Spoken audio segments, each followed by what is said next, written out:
দলের বিরুদ্ধে বিভিন্নভাবে ষড়যন্ত্র করছে।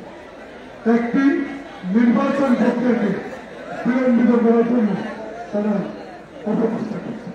তাই আমি আপনাদেরকে অনুরোধ করবো, আসুন আমরা ঐক্যবদ্ধ সকল ষড়যন্ত্রকে মোকাবিলা করে আগামী দিনে একজন নিরপেক্ষ ব্যক্তির অধীনে একটি সুস্থ নির্বাচনের মাধ্যমে একটি নির্বাচিত সরকারকে প্রতিষ্ঠা করি এবং আমাদের প্রিয় নেতা তারেক রহমানের নেতৃত্বে একটি সুন্দর বাংলাদেশ আমরা দেশের মানুষকে উপহার দিবে। আজকে রমজান মাসে এটা হলো আমাদের পক্ষ, সে পক্ষে বিদায় নিচ্ছি।